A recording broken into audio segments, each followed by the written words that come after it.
Whereas in the past, it was Lucian, Nami, Zeri, Lulu. So let's see what game one looks like as we have our very dramatic draft music. Don't forget about Corki is here. Yeah. Cassante Rumble. Well, he had Victor is here in game 2 earlier. Okay, but it was just one game. It was fun. As Sponge not going to be allowed to play Neferi. We have seen a lot of Nidalee bans as well, pretty consistently against this player who I think still really kind of, even though he hasn't played Challenger for a good amount of time, it still has the same vibe, right? Some games you're like, man, goes for the early invades, really gets going, and kind of reminds me of Umpty. Yeah, you know. Yeah, I would agree. And then like games takes over a game, and then I'm just like, what just happened? Why are you dying 3 times in that? Yeah, in enemy territory. But those games where he does get early leads, he is able to kind of run the map. I think he has been very, very impressive. Yukal though, this man, I know how stacked the LCK mid lane pool is, so actually breaking into the top 4 is very hard. It's basically impossible. I don't think he was quite there, but he wasn't that far off.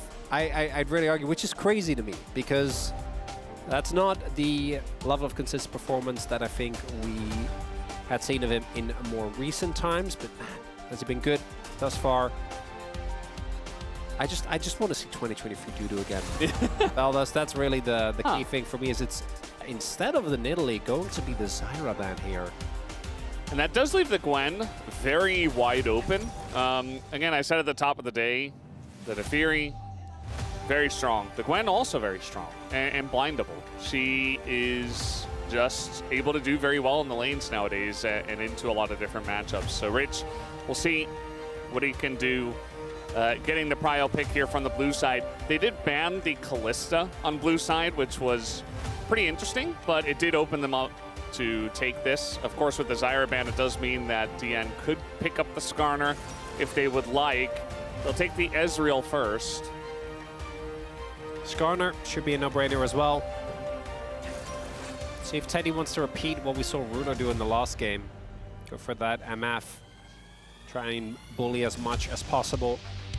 As was highlighted in the space as well, Gwen really changed, where in theory, she is a lot more pressure, or is able to apply a lot more pressure in lane, while simultaneously being not quite as crazy as was late game. Before it was hit 2 items, and you just start shredding everyone. Hit 3 or 4, and tanks become mincemeat. Not quite that anymore, but she does kind of now have both a good laning phase, and then also is just still pretty good late. I do think Gwen can struggle into both the Rumble matchup, just because Rumble is an incredibly strong laner, also actually gets to deal damage to you from short range, and into Ezreal reliably finding lockdown is hard. The 2v2 though with Sejuani, kind of crazy. Yeah, it is quite nice, and those guys will have a bit of pressure on them to get some stuff going on that side. As Kai'Sa taken down. They're expecting this Corki to go into the mid lane. And Kai'Sa has been a go-to for Teddy. We'll see if Ashe is also taken off the board, but with the Corki just kind of sitting there inflexible, makes you wonder. The Azir ban does make me feel like DRX are also thinking of putting Corki mid. Corki mid has really not felt nearly as impactful. I think Corki bot has been very consistently strong, hard to lock down, good laning phase as well. And I'd much rather see something for Yukal here that actually gets to play off of the Sejuani. Something like the Yone is, I was about to say, is still open, but it does get banned, or I do think that's a good ban. Kind of hedging here, DN Freaks, saying, okay, not quite sure where it goes, but this way, going to be feeling a little bit safer, because I think Yone, either you pick it up here as DN Freaks, because I do actually think it goes really hard for them with the Rumble. That is a classic combo that we see. Or it's a good chance DRX will pick it up, as the Tristana also take it away here. Aurora to come through here for Bulldog.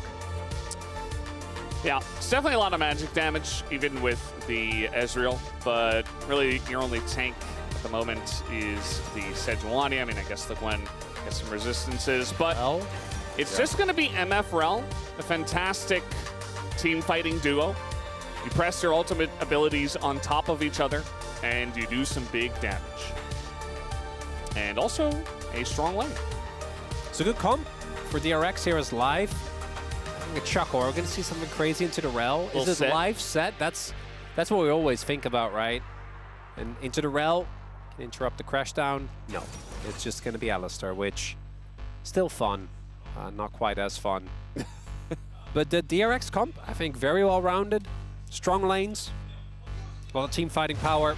Can struggle a little bit with range into some of the champions on DNF. We don't really have guaranteed lockdown for Ezreal, so Berserker can be a problem. Also playing at the Skarner, Alistar, I do think that's a bit iffy. For DN Freaks, I think the comp does feel a little more all over the place. I think that with the Ezreal or with the Aurora and Rumble specifically, you're really looking to try and play very aggressive. There's a lot of CC for those champions, which is nice, but I think the DRX comp feels a little bit more consistent. That said, though, Rich on a carry, I'm not so sure. And he does need to perform for this composition to work, otherwise they lack the AP and consistent damage. A lot of burst, though, between that Corki and MF. Yeah, I mean, if they can scale up, they have a couple of AD carries. They have a late game in the Gwen as well. So certainly a lot of late game power from their side. But got some on the side of the DM Freaks in kind. So, and so went from Australia to Vietnam, back to Vietnam, over to Lol Park, something like that. Crazy. He's here to watch them win. That's the most important part, which you could have assumed. But Save bad. we're getting ready for game number 1 of our second series of the night. DRX up against the DN Freaks. Let's hop into the Rift and see who takes game number 1.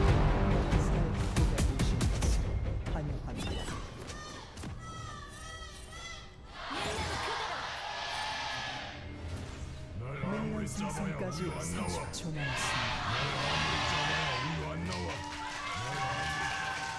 Here we go, game number 1 of the series. And I mentioned it before, this feels like it should be a close match. Just like we thought about our first series. We thought that was going to be a close one, even though most of us wrongly assumed that Hamalife would win. The entire Korean broadcast that have predictions also win for Hamalife. So only Dan Ox Harrison, the one guy who understands that matchup. None of us else, nobody else gets it. I'm just in the dark. No idea. I love how BM's reasoning was as well. How BM it was? Yeah, because in case you missed it, it was because he was like, yeah, Well, yeah. they played first stand. Build up bad habits. And it's even funnier because Ox is notoriously a big TES fan. Yeah, he's saying that about his own team. A really big TES fan. And he keeps believing. And they keep letting him down. I mean, KT fans are just the same, right? Yeah, yeah. Well, you know, I guess KT doesn't make it to internationals as consistently. That's true. Is that better or worse? You decide. I'd say it's worse. You know, I don't know. It's probably worse, you know. We've been to some. You know, we've had like 4 But they were teams. there in 2023. Yeah. Didn't really work out, but they were there. They were there. Yeah. That's all that matters. No strays, you know. Maybe this split we've seen teams can bounce back from a rough early start as Ondale. A little bit of poke there as Berserker getting a love tap. Also, Rich going for Exhaust here, which actually gets crazy amounts of value. Like, I quite like it. Does mean that he needs to be a... Let's say if it's UCal, he's this guy not is afraid. a madman. Does not super hot in the trade, but he has a cookie.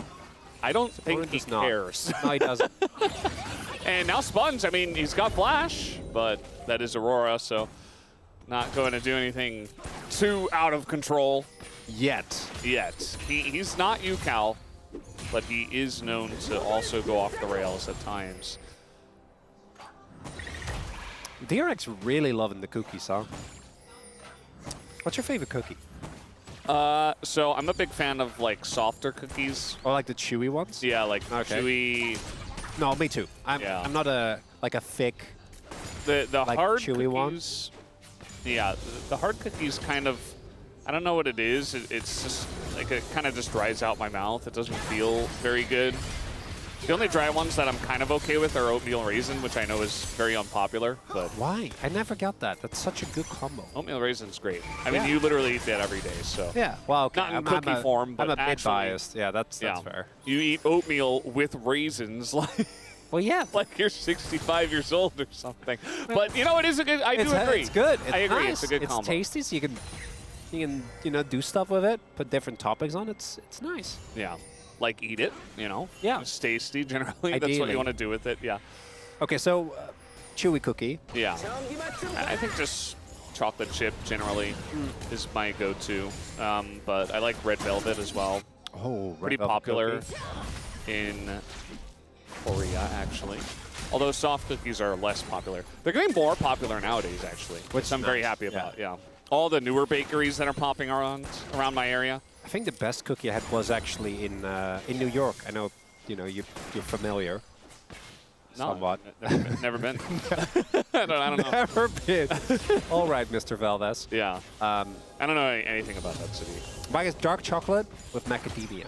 Oh, yeah, that's a great combo as well. Big macadamia fan. Hard to find, though. Chocolate and nuts. Yeah. Pretty good combo. It is? Especially, like, good dark chocolate. Oh, Especially in America, it's, like, kind of hard to come by, which I'm sure you, fortunately, realized. So somebody from our prompter said thin, crispy cookies are the best. That is just wrong. Well, those are biscuits. No, I think they can still be cookies. It was Kion. Okay, well. No, I get it. I'm with you on the bigger, chewy cookie. Yeah, I like how fast G-Sun was to out Kion. No, I'm not with that opinion. That's not me. It's so interesting to me that all the different ratios you can do and the temperatures at which you bake, you can have like effectively the same stuff, and it just ends up being a completely different cookie. Yeah. You can you can put them in the freezer as well, so that the dough. It's wild. Never really got into baking. It is pretty wild. It's hard. Baking is just a wild thing. It's science. It's complicated. It is, yeah. I saw a movie recently, Pig, Nicolas Cage. Oh, I've heard that's amazing. I Yeah. haven't seen it yet. No, it was great. It was very like indie, artsy, But it was very entertaining. I do love that. Yeah, it's right down your alley, I think. Oh. But there was one moment where the woman's like, I became a baker, unlike you, who's like a real chef. But I don't know, I think baking's fine. This is a real fight, though. I don't know what that was, but it is a flash away by Sponge. And we will have more time to talk about cookies and less time to talk about action. Although the grubs are up. I want to say that he flashed, and then because Life tried to knock him back into his team as Doodoo. Oh, Doodoo's in a lot of trouble. That exhaust getting some big value as the ghost was used by Doodoo, but no flash. Means he's still safe. Sponge did not have flash himself because he had to use it to get away from the Alistair, which means that the gank amounts to nothing. Sponge does have Smite, though. As does Pioshik, though. I think Pioshik should get this. Yeah. There it is. Free grubs. That's the way the cookie crumbles, Valdez. No. Well said. Yeah, nothing there for DRX. Man, that feels kind of rough. Particularly because they went in pretty hard on trying to kill Doodoo. And you can even see there, we saw for a brief second, the idea of Gwen just with the E, the attack speed, the auto resets, to just very quickly stack up the permafrost. But as you highlighted, Sponge, no flash. As Teddy might have to use his. Yeah. And that's rough for him. I mean, yeah. If you're playing MF into this much threat, like, yeah, you don't have flash, you're in a lot of trouble. Like, you might be able to set up something if your team... Hondo? Yeah, he just flashed in place. He also does not... DRX? Does not have Are you okay? So back to cookies. He probably had too many crispy, thin cookies that aren't real. No, they're fine. I just don't like them as much. So G-Sun is Team Chocolate Chip Cookie. Very soft and buttery. Yeah. Imagine dunking it in cold milk. Yeah, that's not really a thing in the Netherlands. I never really did that until I was much older, and it's good. But it's not really common. Yeah. I'm not really a big milk guy. I'm a huge, I'm Dutch. I don't really have a choice. We're big on dairy, but not with cookies. Yeah, I mean, a lot of my family loved milk, but I personally did not. But, yeah.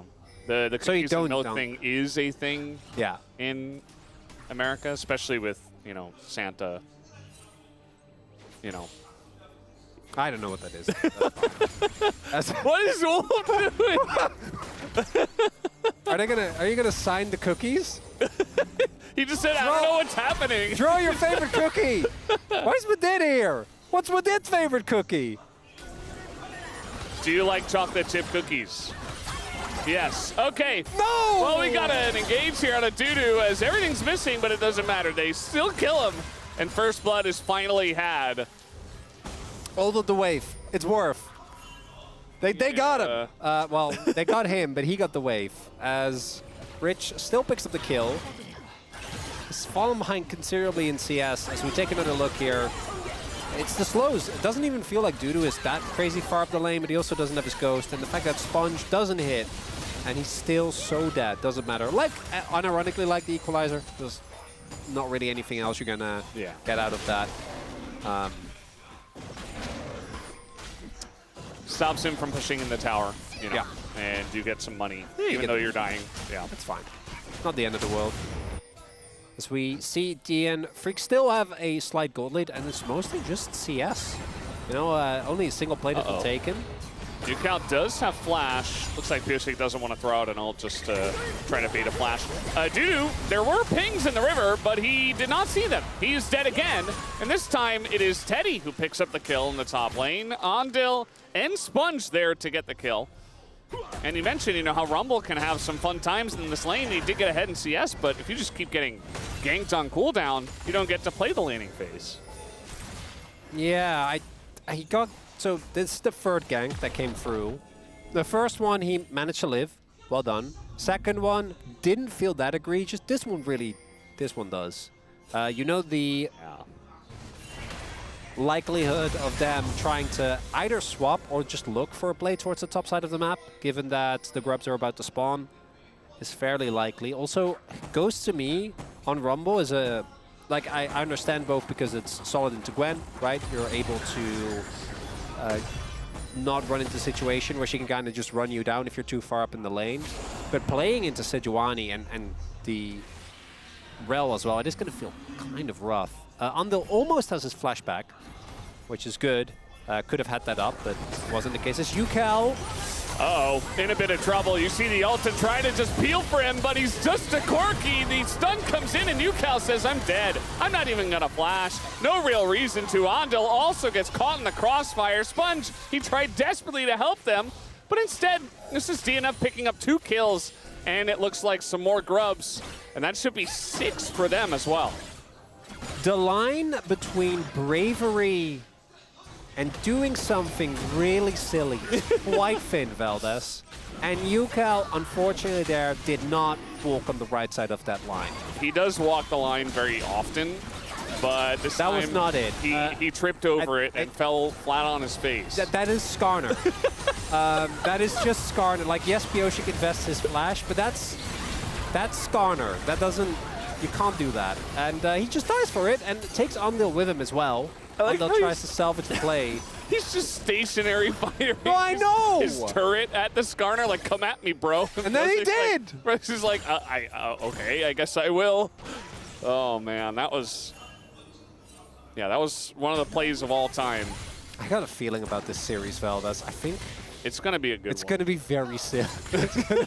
I don't think that's the last of Silly Town we've seen. No. There's a lot more where that came from. It's just really delivering, especially because the first 9 minutes of the game had absolutely nothing. Yeah. And now the players are like, no, we have to do something. Have to fight. Even though they don't, but they just feel like they have to. It's also, even though Humble Life got 2-0'd, it's a bit of a... You know, if you watch the previous games and then came into this, it's a little different. This feels a lot more challenger-y, which I do like. Yes, challenger-y. Yeah. I think it was one of the teams had the motto, which is great challengers. Nice. Hashtag great challengers. I forget which one it was, though, which team it was. That's kind of important to the story. There's only one good one. But yeah, challengers is great, so that team understands. I'm not no bro anti, but it's blow it up as Bulldog. Oh, this time right on the mark, and Bulldog just had no chance. It just came at him so quickly. It was pretty much a free kill, so nicely done by Sponge. He's been very proactive on the Sejuani, making the ganks happen. And this time he gets another one. That was a long amount of time on Dale. He's just hanging out. Yoshik is also here. So he's going to get locked into the wall and the Impale. And again, Andal also has his flash, but doesn't bother to use it. That's becoming a theme in this game. Just getting caught out so badly that you're like, yeah, you know what? I'd rather just not flash. No use in using that one. I have a lot of conflicting emotions here about this. Yuka's going to get the topside turret. That's nice. Yeah. That's going to be feats going to DRX. Just... I want to see a team. I want to see a team fight. I've not been the biggest fan of how these two teams have moved around the map and read the map, or rather, it's been a bit of a lack thereof. Rich also going for a Rift Maker early on.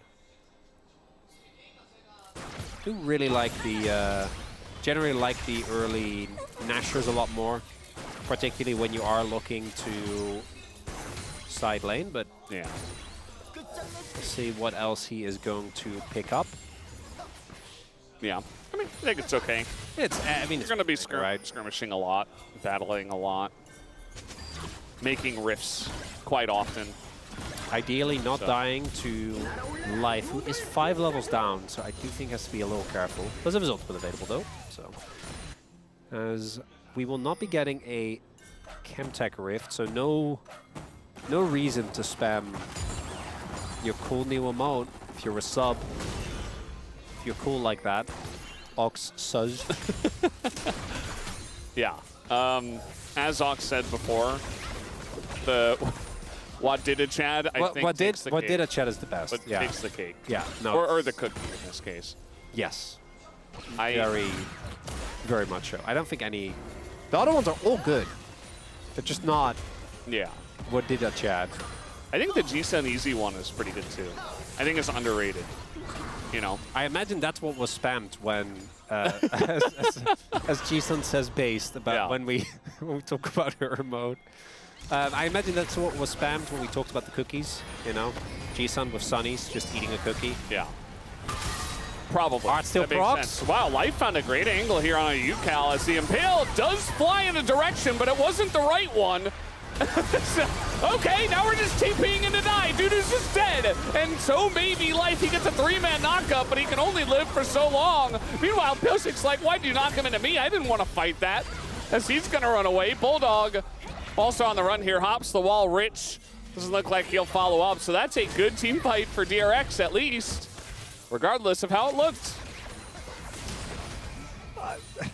How does Life knock Yukel into his team, and then somehow Yukel is just fine? We need to see a replay of that. I'm very confused. So I don't. So Life finds Yukel, ignites him, but Yukel just has flash. So like, so they use all their ults, and then Doodoo TPs. Yeah. Into 5 people, and just dies. Yeah, DRX was struggling early on, but they really kind of screwed their head on straight afterwards, and then DNF was like, hold my beer. I'm going to take it to the next level. It's hold my dough, and that's not a good cookie, Vel. I don't know what that was. It's falling apart. Crumbling at the touch. I mean, they're soft, but then there's like way too mushy, you know? It's basically like a soup at that point.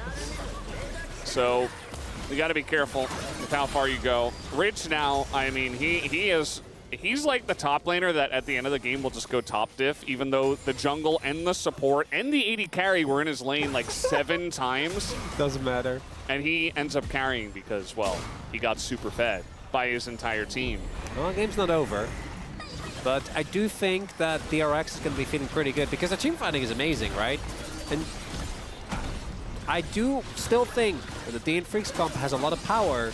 They have an incredible amount of burst damage, good amount of lockdown. They just need to hit the skills. So I think because it's Gwen, he's actually any character that's level 12 is totally fine there.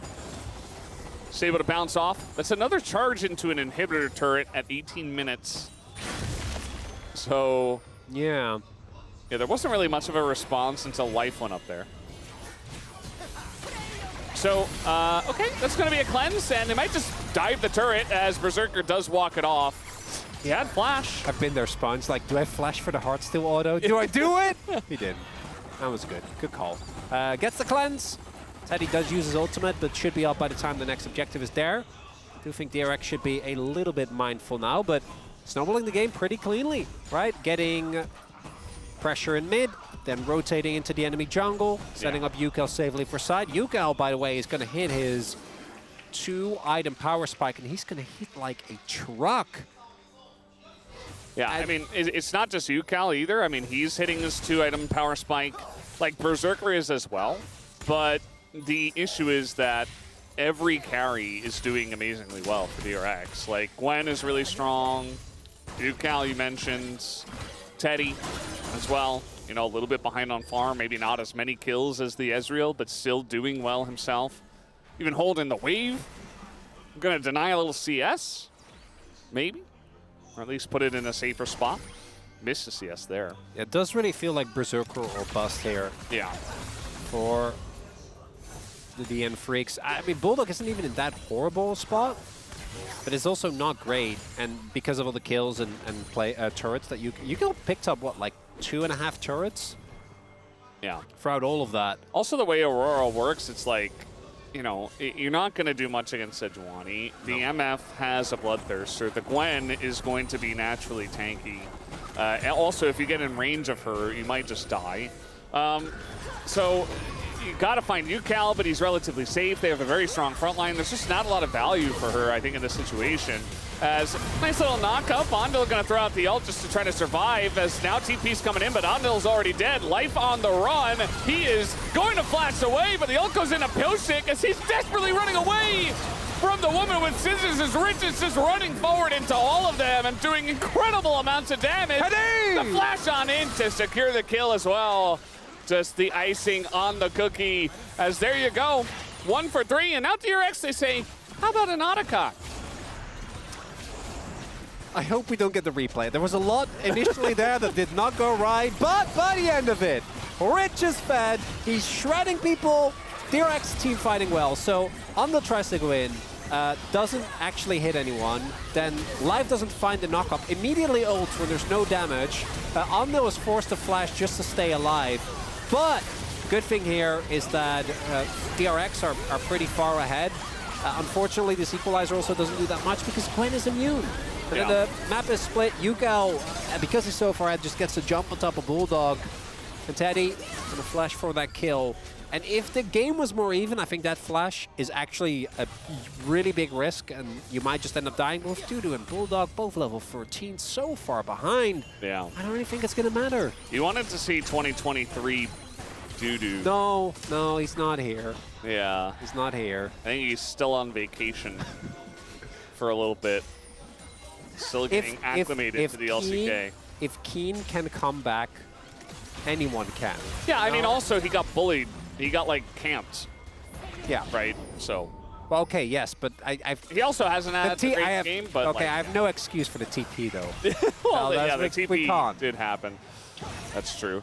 And you mentioned it before, but DRX, with their lead, they've done such a great job of playing the map. Like, it hasn't been very difficult. Like, it's not much that DNF can do, as we're just going to pretend that didn't happen.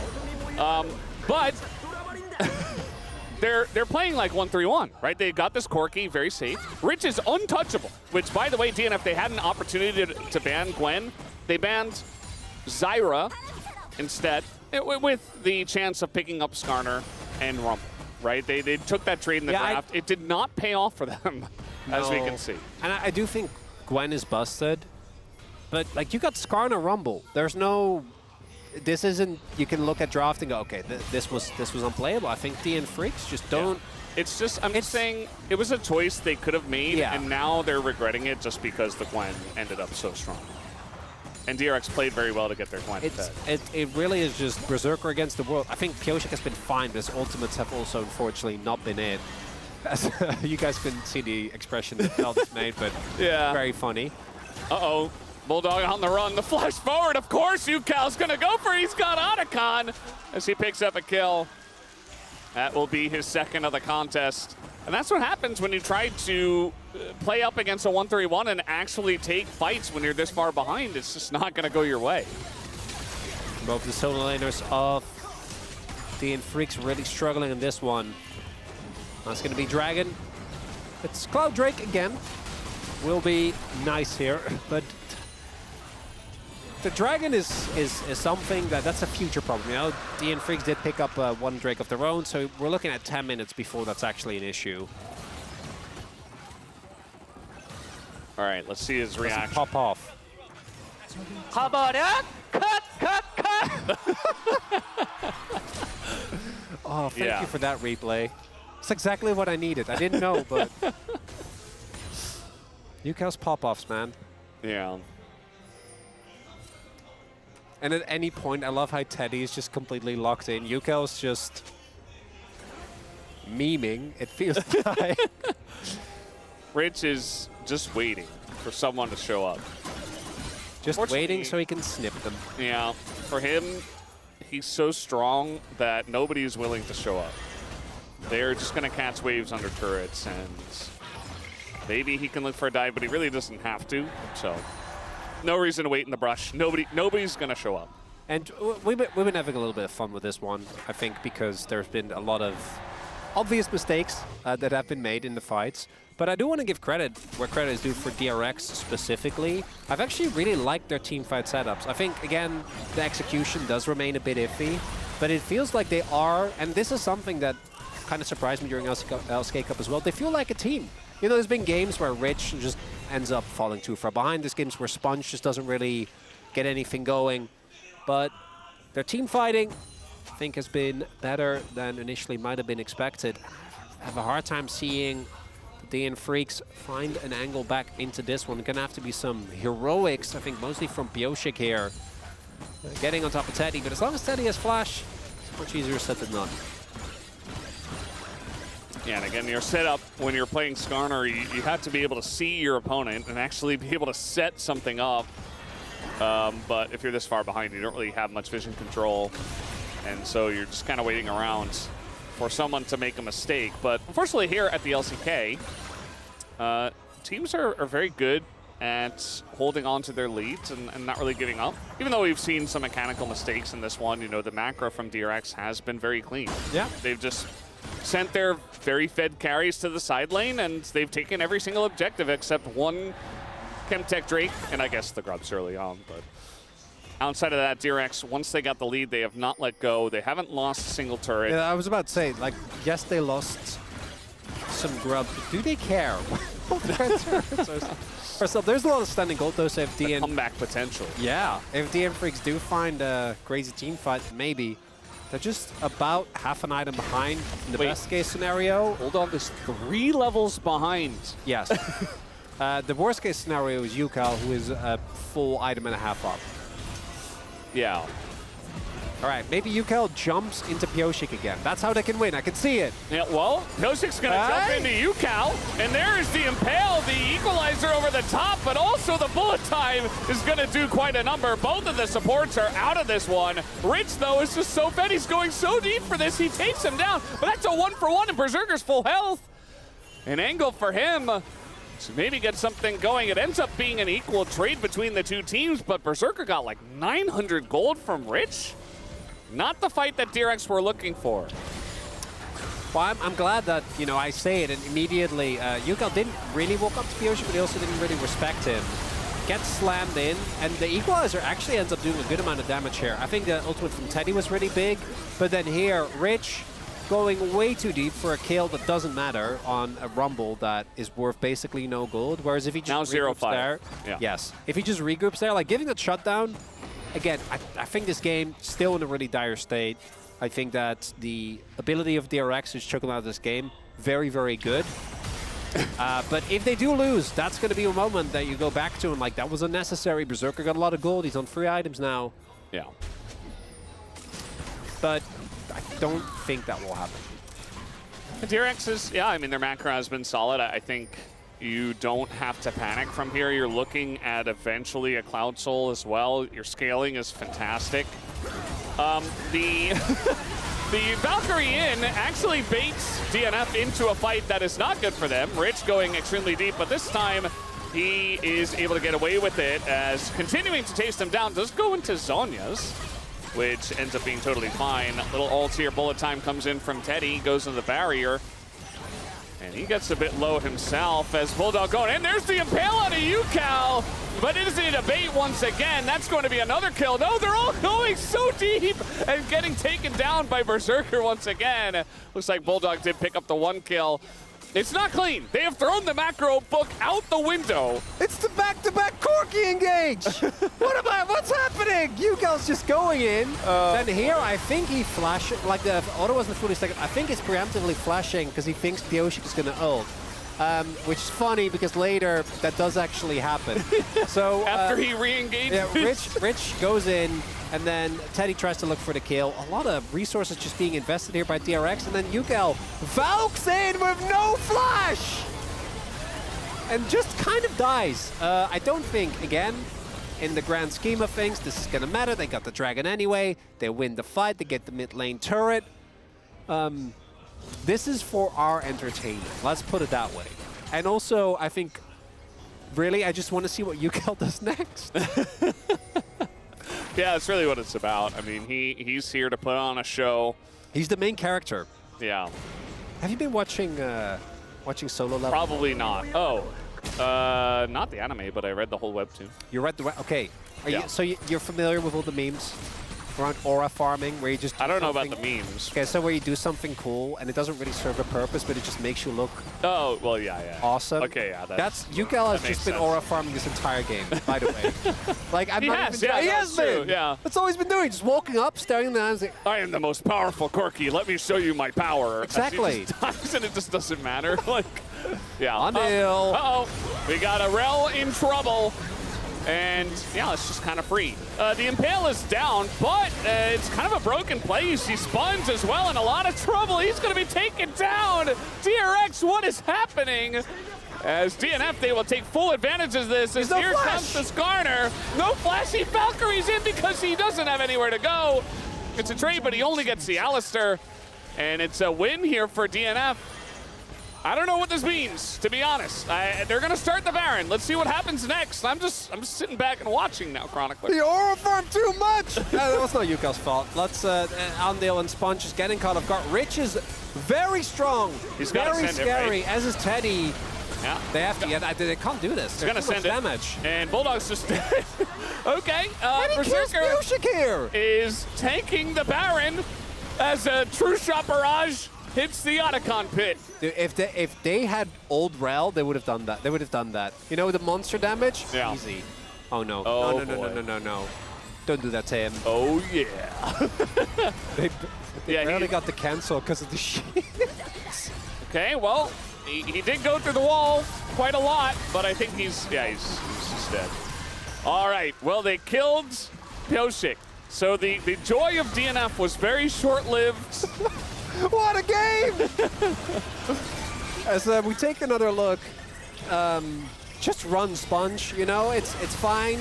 Teddy also ults Dudu there. I don't know how that happened. I think to deny him entrance. But yeah, Sponge, even the blast cone can't save you there, buddy. Just let Andale die, it's fine. You're the jungler, you need to stay alive. And then UCal, this is actually, jokes aside, that's the only play he can do, right? Like he would have died anyway with the position he was in.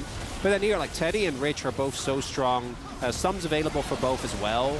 I like this from DN Freaks because they don't have a choice. Like, you need to go for this Baron, but you could have also done it and stayed grouped so that you maybe had a chance to kill someone. Yeah. But they just scatter. Like, turn on the Gwen. Yeah. Maybe you kill her. Well, yeah, or maybe just take the fight and be like, okay. But cohesively. And that's, to me, the big difference. Even the DRX have clearly done some stuff that... some things, yeah. have made some choices, but they have made the choices together. Sometimes it's a detriment, like in the previous play. That's why they're 8K gold up, Velves! Yeah. Definitely, if your friend decides to do something, absolutely blindly follow them into it. That's certainly the lesson to take from this. It goes back to the solo leveling lore. You gotta follow UCal because he's the king. Guy. Yeah, he's the guy. So when UCal goes in, he is the strongest. Exactly. Right. Well, you got a little engage onto Rumble as Dudu's actually pretty tanky. He's got a lot of health, and it's not going to amount to too much. Berserker just okay. Gonna arcane shift over the wall. There goes both the sums. as now the Impale comes in, but it's not quite. Okay, they're going to actually take out Rich. They get the Gwen. I didn't even realize that Gwen was in there. UCal Valkyrieing in once again, as he will have to flash away from that. Berserker, he wants more, but they're going to hold him back for now. Berserker still has not died in this game, by the way. Nearly as Teddy, as both the 80 carries are sitting back like, what the hell are you guys doing? So, okay, let's... Berserker going over initially looks very silly, but it ends up paying off immensely, and even though a lot of the damage is done while he's still in the Shroud, there's so much you see between Pioshik and Life that they do actually end up taking down. UCal going in there for a kill on Alistar, wasting his flash, is actually a big deal. I know that most likely DRX is still going to win this game, but you know, you can only make jokes so many times. You can keep on saying that, Chronicler. Before it's not funny anymore. Look at Berserker! Get him a team! He's 6-0 and 6! It's okay. He's trying so hard. He's eating over He's in inhibitor walls. There's a reason why he's here, you know? There's a reason why Riot has put him with this team. Oh, yeah. Of course, because he came from LTA. Yeah, exactly. Yeah. He went into the, you know, the time chamber. He got much stronger. He came back. And now they're really putting him to the test. Yeah, they are. Life wants blood. He wants more. DRX, this is good. 1-4. Keep UCal safe. Engage onto Skarner. And they're going to get the flash. And there goes UCal, and he's going to take him out. But will he survive? It looks like, yes, he absolutely will. Just shreds two of them to pieces. Even Bulldog goes down as well. It looks like finally it's paid off for UCal. A Penta in the works if he can get over there, but it's not going to happen. Teddy takes the kill. Dudu also goes down. It's an ace. And finally, we will have a winner of this game. But truly, it was the viewers of this game that win this one. As down will go the Nexus. DRX win in 36 minutes. And it's a clean 1-0, nothing to see. All according to UCal's great plan. DRX were consistently better.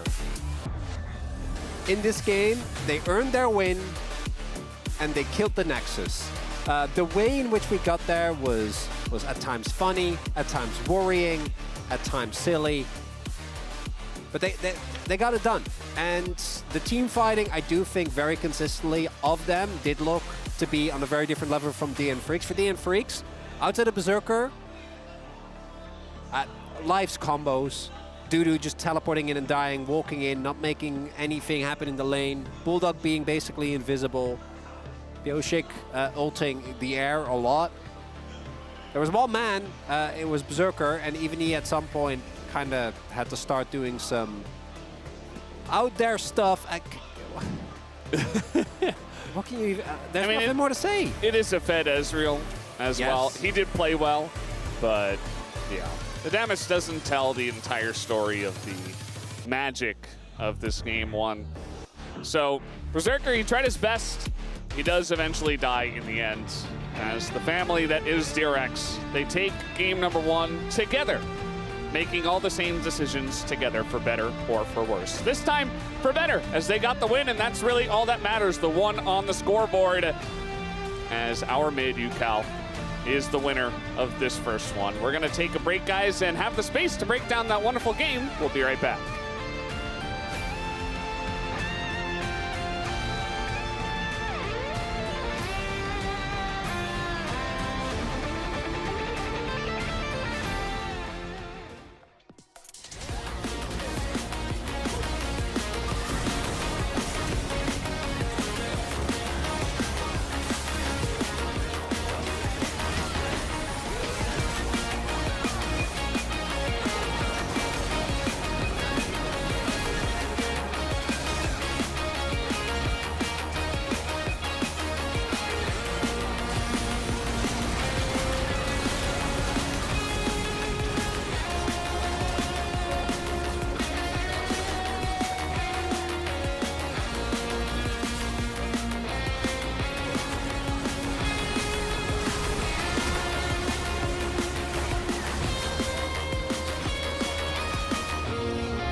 스카우트 돼. 나 믿고 해줘봐.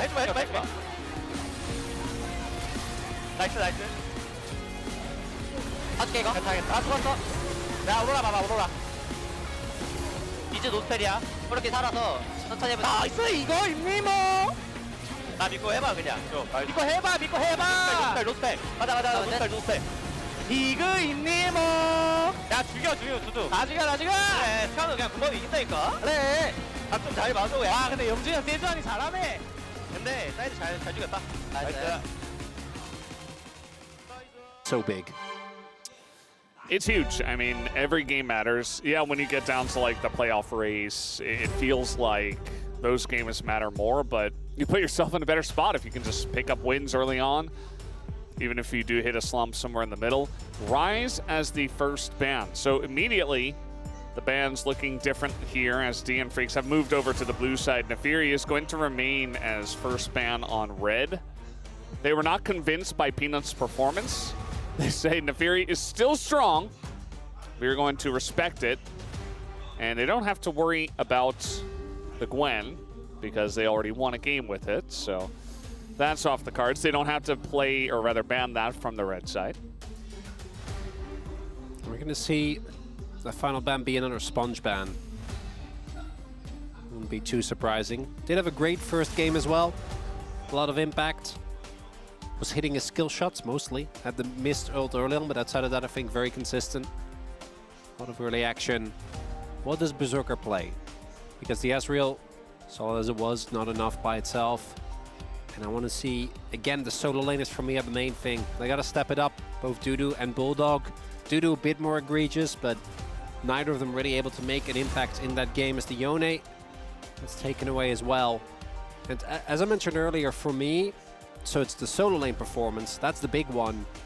But the team fights, we need to see Pyoshik and Life actually link up. It feels like whenever a team fight happens, everyone on DN Freaks, they're all doing a different thing. Someone is fighting this person, the other one is trying to get in position, someone's engaging, and it just doesn't really feel like the cohesion is there. And for all their faults, it does feel like it was a bit more consistent, as this is obviously a, I want to say, like, instead of banning Kalista, they expect the Kalista to be picked up, and then they assume they go like Varus, Renata, and that's got to be the play. Which is why the Nico is banned. So they pick up the Varus. You can still go Ashe Renata, which I think you're still not going to be super sad about. Or you just go Kalista, Renata, and you're probably still quite happy here if you are DRX. I think whichever duo has the Renata is probably going to be pretty happy. Yeah. I think Varus is extremely strong as well. So, and it's a pick that can match Kalista at many different moments in the game. So they like to go for it instead. Berserker maybe more comfortable on the pick. It does leave the Kalista wide open. Also leaves the Vi. Seems like they want something to punish the Varus, and that's not a bad idea. You saw even Jovi talking about, hey, I'm playing into Victor and you know, a couple of immobile AD carries, the Ashe, I just get free reign as Azir. Similar idea as the Vi into Varus. Okay. Well, this makes me dislike the Nico ban a lot more. Not prioritizing, and maybe they were expecting that it was going to be the Kalista pickup, and they could have gone for the trade. This Galio comes through. I've seen that Galio combination with the Xin a million times. Camille still available as well. The Talia and Vi combo, it's a classic. It's going to be very tough to play into for Berserker as a stationary kid, but he does have an incredible amount of appeal already. Ambessa, not really particularly exciting, but does make a ton of sense to be picked up here. Just backline dive with some follow-up from the Talia here for DRX.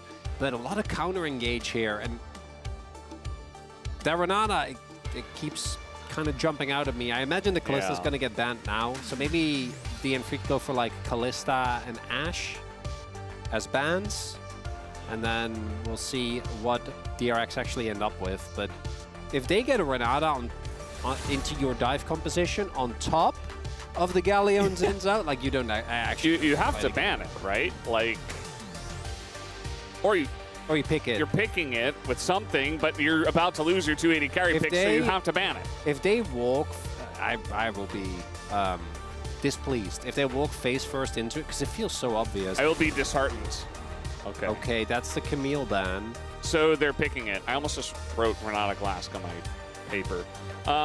Right. So Camille banned. That's a good ban. It's the Renekton ban I'm a little bit more iffy on, but Camille goes really well together with what has already been there. Do think playing Camille into Talia can be a little rough sometimes, but should be fine. Marcon. So, notably, Renata Glask is still available. Lucian, he got some buffs. Ashe, still available. It was not banned. So they really don't want to blind it, then is my read. I mean, also the fact that, you know, you have to play 2v2s, it does feel like Renata's priority should go up in situations like this, because she can be a lane bully, especially with something like a Varus.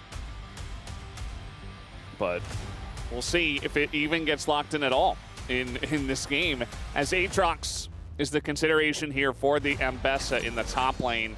They banned away 2 top laners, but they couldn't ban them all. So Duda will go towards that, and the Renata Glask left wide open. Life says, thank you very much. I will take that. And now you're engaging into 5 champs that are pretty good at disengaging. Some of the best we have in the game. Let's go Lulu, honestly. Like at this point. What about Engage Braum? Any thoughts about Engage Braum? It's better than a Nautilus, I guess. If they would have picked Nautilus here, I would have been very well, upset. They're so far down the path that you can't turn around, right? Because you just die on the way back, so you just have to overcommit, right? So you just go for Engage Promise. Yeah. Into Renata and Zinzao and Gala, and we should, you know, keep it cool. Keep it together. Keep it together, because keep it together, Chronicler. Even though this was extremely obvious, you yourself banned Nico, which, by the way, would have been great here. Like, they're playing a almost full melee comp. Could have gone for that, but not the case. It just felt like gameplay is king. Gameplay is king, Veldis. Gameplay is king. Draft is just a concept. It's true. Yeah, it's just something people talk about, but it doesn't matter all too much. It's not actually real. All that's real is the gameplay. And I think Ian Freaks are going to be feeling great looking at what they've been able to pull together here. It feels like they scrambled the second Kalista didn't get selected. They're like, oh God, what do we do now? And they got a lot of power. It's just that, again, when you're playing into this comp, your power goes down significantly because there is so much disengage here and so much peel for the Varus on the side of the DN Freaks. So, to see if it works out here for DRX with the almost full engage comp as we're ready for game number 2. Let's hop on to the Rift.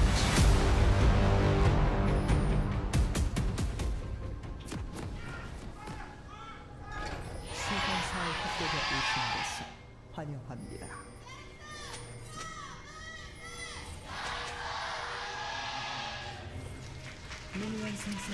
All right, game number 2. And you mentioned it before, the gameplay is king.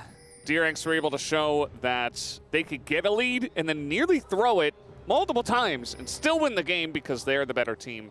Will they prove that once again here in game 2? I am very curious to see how this one does play out, especially with how exciting game 1 was. UCal did pick the best Talia skin, so I do love that. That's a good start.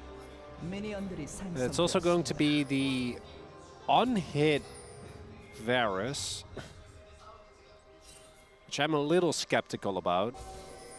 I think it's okay with the low range and the amount of peel you have, but yeah, if you don't get peeled for, you just die. Also, who do you like? Who do you actually auto as? I do like this from DRX, and obviously we're always going to doom her a little bit, but they do have a substantial amount of 2v2 pressure. I do think that even though the Renata is quite strong, I think Ashe, Braum, just because of the way that they get to play around the Braum passive, is really, really solid. But they are going to need some help from Sponge. I think in the pure 2v2 they are still going to struggle, and if they don't have pressure in bot, life gets tough. As Life gets hit pretty hard, as we have tempo heals on either side. Not going to amount to too much for now. I think it's not bad. There's a lot of jostling here for level 2. It does look like Teddy and Andil should be able to hit it first. Yeah, with volley, I think this should be okay. Although Teddy used it pretty early on. Don't think they'll need it. It's pretty close, but it does, of course, go the way of DRX's bottom lane. Quickly followed up here. I mean, you don't want to over-commit into a Renata. So they're not going to push their luck. As still a bit of trading, though. Andil looking to get something. He does get hand shook, but he is just fine. UCal playing Talia. Always very fun. He was able to make Corky look like a engaged champion, so I'm curious about his Talia. Talia should be even better. Yeah. You can wall into people. The opportunities are endless. He went phase rush as well. For even more power. Is nice sets up there from Andil. Nice block, too. And this bot lane for me is where DRX, I think, really need to shine. I do. Obviously, they have some okay side lane threat. I think the dive is good. It's just another one of those examples where it looks good. I think it's a pretty decent cohesive comp, but then you look at what the opponents have, and should be a bit of an uphill battle. But with how DNFreak's played in game number 1, maybe that doesn't really matter all that much. The early skirmishes are really strong still for DRX. So we'll see if DNFreaks can play around that. Yeah, I mean, there's certainly opportunities for DRX to get a good lead here early on, and then just kind of run away with the game. Yeah. You know, disengage can only do so much, and, you know, if you get far enough behind, you are going to be in struggle street. The, you know, you look at some of these duos as might have to hold that thought. No, Dudu just putting on some more pressure. I do like the Aatrox pick in the lane here against Ambessa. Feels like he can match, and if Rich ever goes all in, he's got his own all-in power with that ultimate ability. But it might just be, you know, a little bit of waiting for DRX to do something, specifically Sponge. You mentioned him early on, he's key for the bottom lane. I feel like he's kind of key for the whole map, you know? Talia Vi, big combo. A little bit less reach than Ahri Vi, but a little bit more lockdown. And also could even look to gank top just based on it. Whereas it feels like on the side of DNF, they're just kind of waiting for DRX to make the move first, and then they'll respond. Ooh, they make the read there. We see the pings go down as lane swap comes through for Berserker and Life. It seems like DRX were very aware that this is happening. Rich will be able to get his back off, make his way down towards the bottom of the map, but they are behind here on tempo. And Freak should be able to push in. We'll see if they can use that to maybe turn into a dragon, but with Kyoshik pathing towards top side. I imagine just playing for some vision control around the early little rift. Grubs, thank you very much. I didn't say anything. No, I was well, no, yourself. Yeah. I could. You figured it out. I did get there eventually. Thank you very much, Chronicler, for getting there. No, it was your support. You know, yes. I could sense. I'm doing a lot here. Yeah. You are. Thank you. I mean, without you, I don't know if it might have taken me like 5 extra seconds, 10 extra seconds. Even though we watch it's League just of my Legends. supportive aura, you know. It is, yeah. Just farming it over here. Yeah, that. I mean, you know, that's how bards work, and D&D. You just give support. I just don't need to. Generally, do they at least cast a spell or like play Sing song a song or something. Yeah. Well, yeah, but you don't even need to do that. That's how great you are. Are you like a bard player? I feel like you're more of like a paladin guy.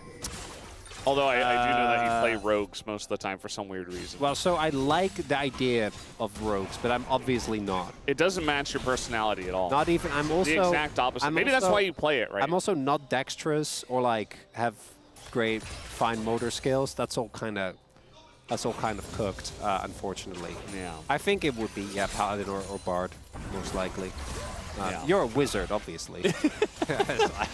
Yes, that's that is me. I do play wizard in pretty much every kind of RPG like that. All you need is a robe. I played mages in mid for so many years. Yep. All you need is a robe. That's all I'm saying, Veldas. That's true. And a tome, I guess. Because otherwise, how are you going to cast spells? Well, I don't. Where do you land? Do you like? Is it tome, staff, or both? I don't think you can wield both because the staff is two-handed, right? I guess, yeah. Sponge is just doing the red buff. He's like, yeah, I should be fine, right? He's not. He is going to flash away. UCal is here, and Sponge will survive. But they saw that coming a mile away with the ward, and so Sponge gets punished for that. That's about the maximum action we have allowed for the beginning of this game. Clearly, So I hope you guys did enjoy that. Yeah, clearly was not ready. Maybe he was trying to do both, you know? Fires the two fists. He was trying to hold red buff as well. It didn't work. Very sad. All right, so I'm Bard, right? You're the wizard. What's the rest of the team? Atlas is... What? I mean, especially now with his current hair, he's a barbarian, right? He is a Berserker. barbarian, yeah. Yeah. He... didn't he just get a haircut yesterday? I'm pretty sure he did. In which case he would be like... But I think he is going to grow it out further. So, he? so yeah, I think that's a no-brainer. Okay. He has the build for it. Ox is what, a warlock? Yeah, he is a warlock. Right? Yeah, Ox is definitely a warlock, that's for sure. I could see a druid as well. No, No. he's more of a trickster. Like, he's got some sus stuff going on. Right. Like, you never really know what he's thinking. You're never really sure. He's some kind of trickster warlock, like, casting spells on merchants to try to get them to, like...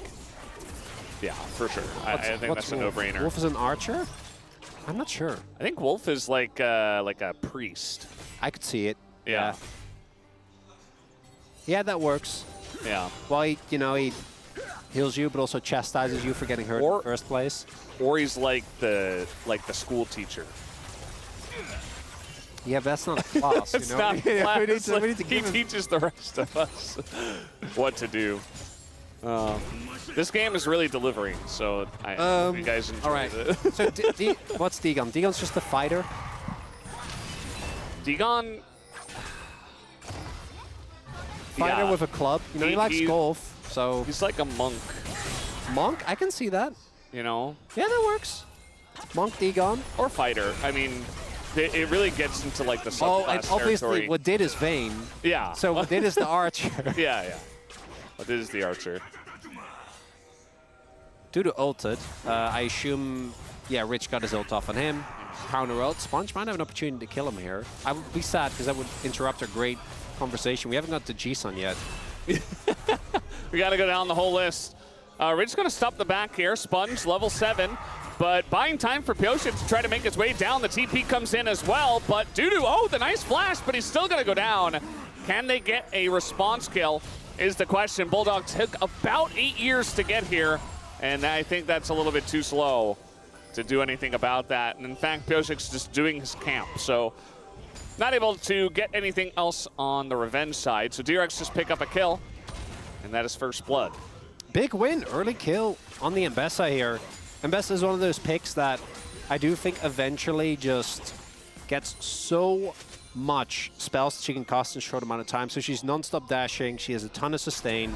It becomes really hard to manage in side lane. Obviously has a ton of dive threat as well, particularly when you have the setup from something like the Vi or even the Braum. So getting early kills, getting accelerated is definitely a big one. That's an Eclipse early on here, and Dudu was already losing the matchup. So big win there. Cross map does come out here for the Freaks. They're going to play for the Grubbies. We'll see if Sponge can steal one. Definitely wants to, but they do have enough people here. But if he queues over the wall, he doesn't have flash, so would just be queuing to his death. Making the right call not to go for that. Yeah. Either you take the fight or you just gotta Bulldog give it up. hovering as well. That was nicely done, actually, so that he can always follow up with ult in case they do commit. Yeah, no TP for Rich. He's just focusing on his own lane. He already got a very large lead. He's almost 1,000 gold ahead, so he's like, well, I gotta get back to my lane. Start to try to push this lead. We've seen before that the GM Freaks can get all 6 scrubs, and it doesn't matter. They don't kill even one turret. That did happen in game 1. As the arrow, very on point. The engage comes through as the Renata, if she's stunned the whole time, not very good on the disengage. So a nice little pick off for the for DRX. As they will pick that one up. Even Berserker taking a bit of damage. Going to open up Teddy to farm this lane. And Yeah, I mean, as long as nothing's really happening, as DRX will be able to utilize their pick power very nicely into what DNF had. DRX just playing these laning phases consistently a lot better, right? There's always someone making a play, showing up in a place where they're not expected, consistently finding these angles. Look at the cancel. Cross map is already being set up here, or an attempt rather. I don't think they can kill Dudu. He has his ultimate available. It looks like Dayre does as well. Like, Yugo doesn't have that much damage.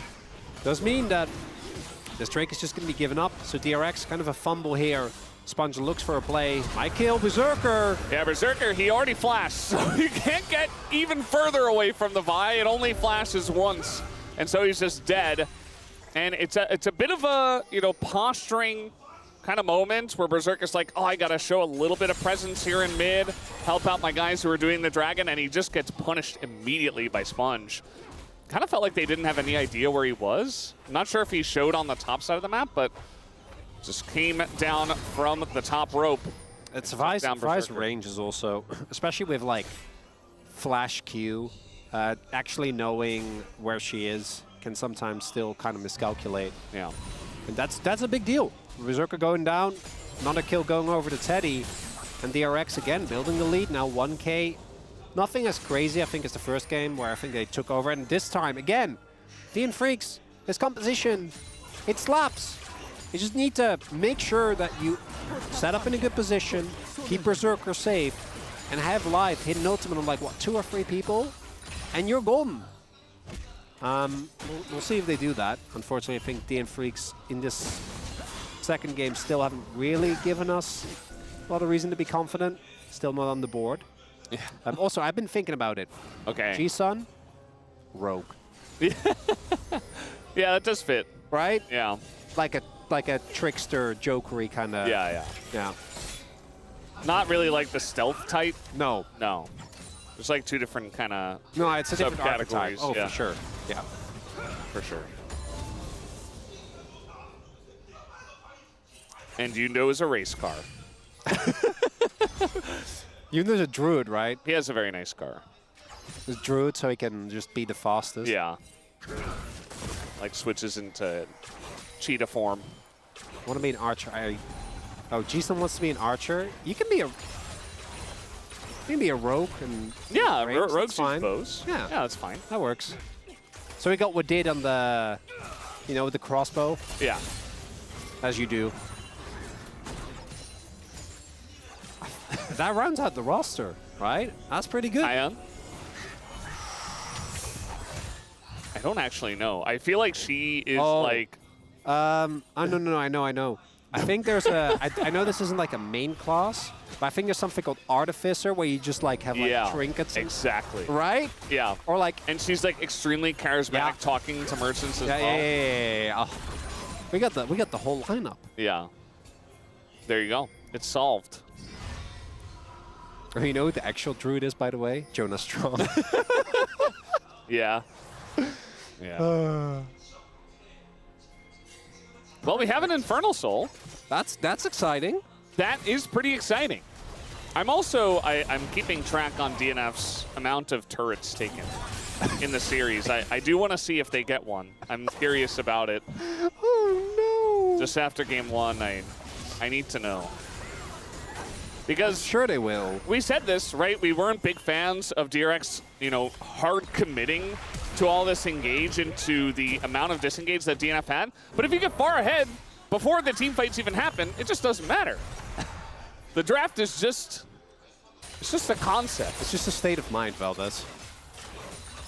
It's just something you talk about while drinking coffee outside the cafe. It's not like something that's in reality with us. Okay, we're going to get a fight. Sometimes. Actual 5v5. DN Freaks, this is where you're strong. You have a ton of CC. Don't let Teddy play the game. Absorb their dive and then counter engage. You got this. You can do it. Oh, maybe they just get it? I think DRX is too late. There you go. That did a thing. Oh, no, don't engage. I applaud your play-by-play, Chronicler. Yeah. I was setting up, and then as soon as they would do something, I would shut up, but they didn't do They anything. just like slowly began to realize that nothing was gonna happen. You're like, and then they're gonna. Surely they just okay. They did it. They did a thing, and then now here comes the All right, so now I got. Galio presses taunt, and here we go. I gotta shut up so you do some color. Bring out the Veld analyst. Hit us. Yeah, I mean, I don't know. I'm not feeling very confident in this one. You know, this is one of the more difficult ones. Okay, We need a real analyst for this one. Hit us with how DN Freaks are gonna. We're gonna go to game 3. You know? Are we? Sure. I don't know, Veldas. I'm trying to hold a conversation. Okay, yeah. In order to hold the conversation. Yes. So we're going to game 3. Yes. How does DNF do it? Yes, that was my question. Well, I think eventually if they keep the game even enough, if it stays at like 2,000, even 3,000, and they don't get too far behind, like we saw DRX from ahead last game, they were not scared to take engages. And I think they'll do it even more with this comp. And eventually DNF, if they get to a late enough game state, they can just kind of play the disengage game and say, okay, come into us if you want to. As Biozic gonna dash over some rocks. Doesn't seem to care. He says, if you want to see engage, I'll engage. But yeah, for DNF, they have enough scaling with Aatrox and Varus where they can just kind of sit back and say, eventually, if we're close enough, you engage into us and we win team fights. If the execution is there. Nice knockback on a Berserker here, though. Gonna throw his cleanse out, but now we've got the Renata in a lot of trouble. As there's the engage, the Ambessa from the bottom rope, as now Pyoshi gonna go down in life as well, as it is a very broken up team fight for the side of DNF. And you know who just loves broken up team fights? Is the team with all the engage, where every single character can just run at you one by one and take them down. As now looking for Berserker. Oh, he does have his flash, but he is not going to use it as UCal nearly dies. Oh no, he's just going to die to the turret. There you go. Very low health bars, and DRX saying thank you very much for the Drake. I think UCal was a little bit too slow with his E there, because Berserker didn't get stunned, right? I think he would have died otherwise. All right, so Drake goes to DRX. DN Freaks, and this is something like, we've been having a lot of fun, right? We've been memeing a lot, but I do actually think that as good as the composition is, we saw there, the one thing it absolutely cannot do is start a fight on its own terms. And I don't, like, they need to be first to the objective, right? Yeah. And instead, you can see they know we need to be in a position where we can get value from Life's ult. He's ulting Brum! They're just standing there, there's no follow-up, the CC just gets wasted, and that ult to me is the centerpiece, right? Instead, it's, as you say, a very broken-up skirmish. We have a 2v2 or 3v3, and Bessa, Vi, and Talia are gonna feast in that scenario. Berserker, by the way, flash for that. 나는 바보. He said, I'm an idiot. Yeah, they're winning this game. You can't. You can't beat those vibes. Like, nobody can beat those vibes. Except, well, all the teams that beat the LCK Cup. But let's ignore that. Oh, what a weird and wonderful series this is, Valdez. Yeah, it's kind of just like farming UCal highlight reels. Like reaction, he's like reaction Andy, and we're just sitting here, we're just like YouTube watchers just like waiting for him to have the next reaction, you know? We're like, oh, that was really funny when he reacted that way. Anyway, let's wait until the next time he reacts. He is a natural comedian. And there is League of Legends happening, I swear. Dudu is gonna get caught on the bottom side. He is Aatrox. He does have a decent way to get out of here. Sponge not going to follow up on that. So Flash and the World Ender used by Dudu just to survive. Valdez, they still haven't gotten a turret. Yeah. No, don't worry. I'm keeping track. It's not happening. I don't believe. I think DNF, they have identified that UCal is playing a little bit fast and loose, trying to find him in a side lane. Rich is done. Rich has actually, like, I know that in the last game he did have a couple of moments where he went a little bit too snippy, but I have to commend him. He was, to me, by far the worst part of this roster in the LCK Cup. Like, I think he was straight up a liability. Now, obviously, Dude hasn't performed that well. It's the first series. I don't want to go too crazy, but the fact that in both these games, I feel like he's gotten lead, held on to them very well. Again, the one Gwen moment was a bit unfortunate, but outside of that, actually, I think, been performing really well. Yeah. It made DRX look a bit more consistent. The more you win, the more you get into winning situations, the more you know how to play well from those situations. So, more experience. Now, I am saying all this knowing that DRX did have a couple of moments last game, but that's okay. We all have moments, you know. We do. It's okay. Nobody's perfect. Here comes UCal, looking for Bulldog. And again, Rich is extremely fed, so just going to land that one onto the easy Galio. Chain CC for such a long time, and Bulldog just does not have a way out of that one with the wall behind him and no help from his team. That's just going to be another setup kill from UCal. And yeah, they're going to lose a turret for it as well. So DRX continuing to extend their lead, 6,000 gold now. You can see as well, DN Freaks, as they fall further and further behind, the face is getting more and more dejected. It's just one of the, like, it to me is one of those things where you can see when a team just doesn't have, it's what you said, doesn't have confidence, right? It feels like they're not making any proactive plays. And again, it's because they're behind, but they fell behind in the first place because they didn't make any plays. Yeah. They're always on the receiving end, weren't able to outplay those moments, and then after the previous fight, felt like now they're just slowly watching the game slip away from them. Trying to spike has been here for Dudu. Maybe they can get it on Bulldog as well. There's the Rift Maker. I think this is going to be the Hail Mary. Try and maybe set up at Otacon, force him into an unfavorable position. You have to be really careful again with all the shred that's available. But this is in theory where the comp should shine. It's a Hail Mary from DN Freaks. They just do it so slowly. Yes. Right? It was like Pioshik and Life hitting this for the longest time. Berserker was hiding on bush. They know. Yeah, they know. And they have 7 different ways to engage. Now, Right? DNF, This is a choke point. yeah, they got to the objective first. They're forcing DRX's hands. DNF are, as it is going to be smoked down. DNF get it, but the flowers are all going over to DRX, who have position as they take down a bunch of the flowers. There is the arrow in a Bulldog, but the Mikhails comes forward as now the Renata ult is fantastic, and everybody's grouped up for it. There's the engage, there's the draft finally coming to life for DNF. As will they be able to follow up and get any? Rich is going insane mode, and he continues to press that W key. He's just running into them. And yeah, it's just going to be a little bit too heavy on the wallets. That's about as good of an engage as you could hope for DNF. On the counter there after they take down the Otacon, but it's just not enough. They did the thing! It worked! Actually, if they weren't that far behind, that fight, they would have crushed it. Actually getting value from the ultimate, kiting back, absorbing the initial blow. But they were already so far behind that Rich went unchecked. Yes, they kill UCal, but who cares? Sponge got out with very low health, and I want you to watch Teddy in this fight, because he isn't actually matched at all. And initially, like, oh, DN Freaks, I don't know about trying to play aggressive for this, but it baits DRX in, and we finally see the combo. The kill's a bit unfortunate there on Bulldog because he already had the buffer, but multi-man taunt, Aatrox Q's. If that Aatrox Q's a little earlier, by the way, actually could have been the end of the game. But here we see Teddy is just unmatched. Bulldog tries to goes in, instead just ends up dying, and Rich, this is a level 16 Fed Ambassa that just gets off spell after spell after spell. They don't even get the flowers, and guess what? That buff, that doesn't matter if you don't get any epic objectives.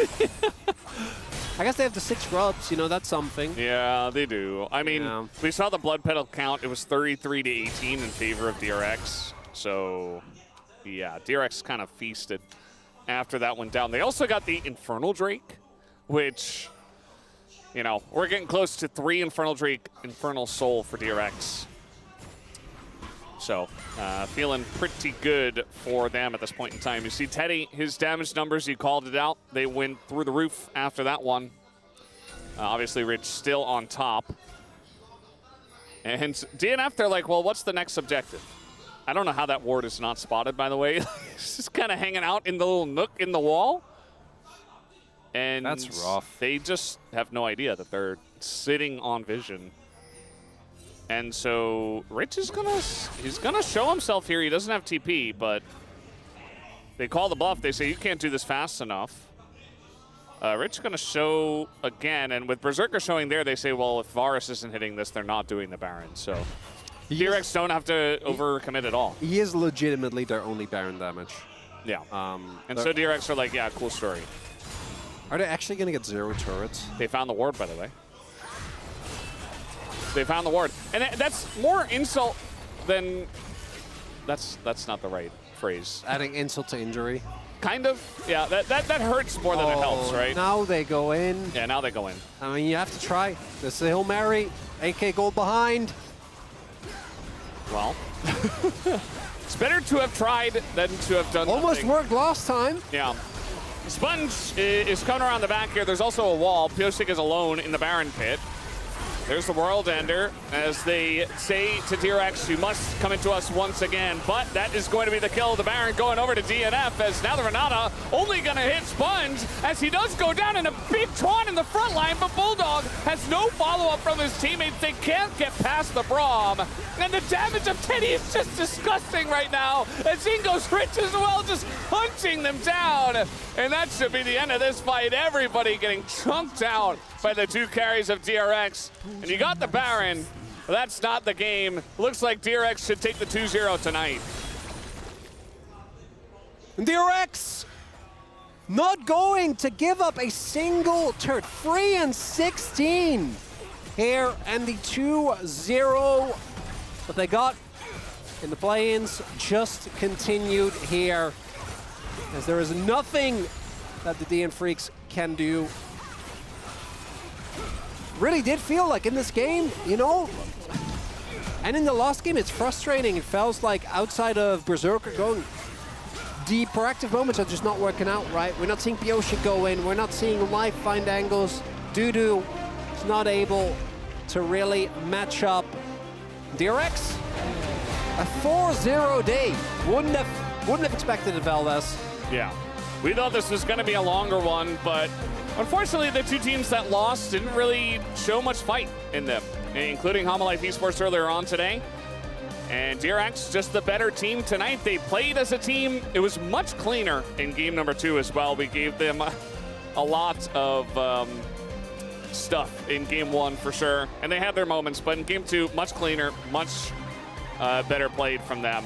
And a very well-deserved victory. Feels bad for DNF. Feels like they haven't figured it out yet.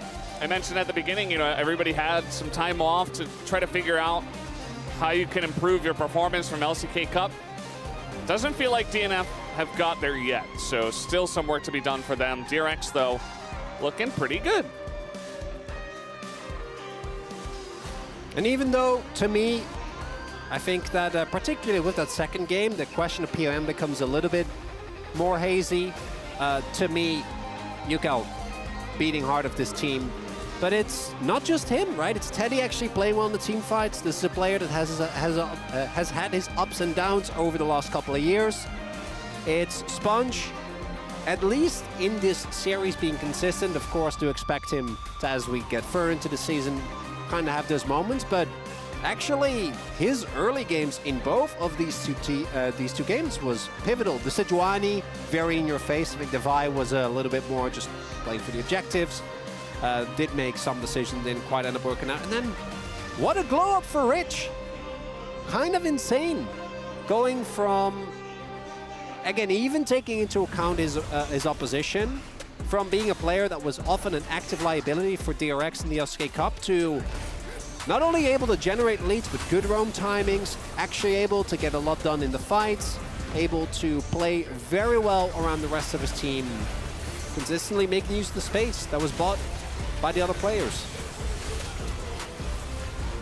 Yeah, and some of these fights, you could see this one especially was the big one for DNF, where they try to force it, but you mentioned it before, they have to be at the objective first. They have to be the ones that receive the pressure and then respond, which eventually they did figure out, funnily enough. They just started objectives and forced DRX to attack into them, but by the time this fight happened, it was just a little bit too little too late. Like, the gold lead was already about 7,000, and it was pretty much perfect for DNF on the counter engage, like the taunts, the Aatrox. If Dudu actually gets the Q free off there, like that might have been enough. Actually get the kill on Sponge as well. Starts resetting. So that only gets one. Teddy's unmatched, and take a look at the final fight.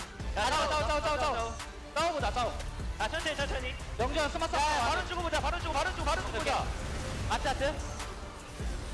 Saying Aatrox. 야, 내가 다 너무 화났다. 나트 노플, 내가 다 넣어. Aatrox in a flash. 천천히 해보자. Take it slow. 바로 스택이야, 바로 스택. 바로 스택. 물어.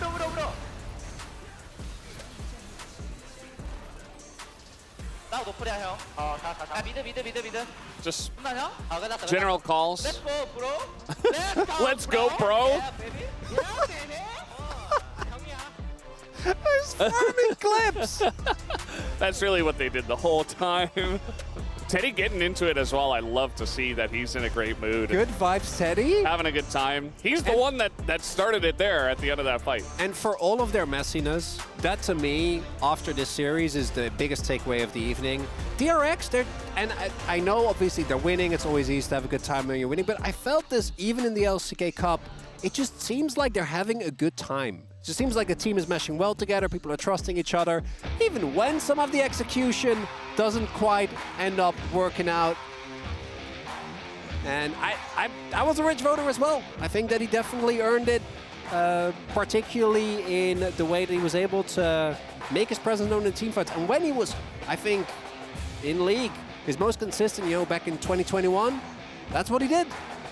That is what he did. I think that Rich, he's been around now for a decent amount of time. Yeah. We haven't really seen his true peak, and hopefully now that everybody's having fun and things are going well for the squad, he can get there with a little bit less pressure. It's a great way to start off your LCK, taking off a team that on paper should be somewhat close with you, but DRX proved that they were the much better team tonight. As you mentioned, it just feels like they kind of figured out their teamwork a lot earlier than DNF, who still are struggling with that. So that's going to be something we have to look at for the future. But guys, we do have the interview ready to go, so let's look at that right now.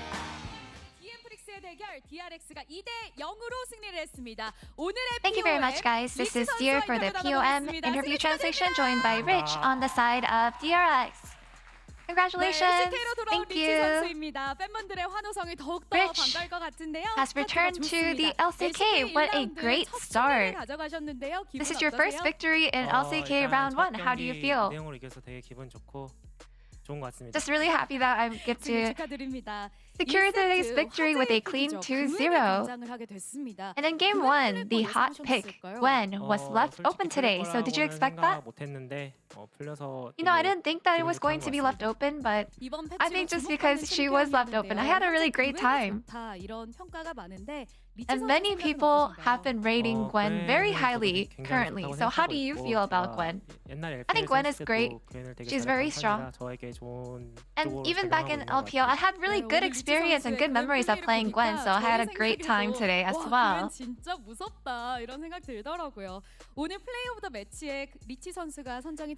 Today's player of the match was you, Rich. But if you were to pick a hidden MVP from today's match, who would it be? I think I would have wanted to pick Yukao, but because Teddy does so well with Ashe, I would have to give it over to Teddy. And since the LCK Cup, DRX has been showing a great potential. So what have you been preparing the most? My head coach had given us great advice since the LCK Cup, so I think that's just something that we had kept in mind since then to become a better team. So what will you do in preparation for your next match against T1? I hope that we are able to overcome some of the mistakes that we had made from today and be better and have a better showing in our next match against T1. And any word for your fans? Please look forward to DRX's performance, and thank you so much for all the support. Please keep supporting us. And that's the end of the interview with Rich, and back to the space. Thank you.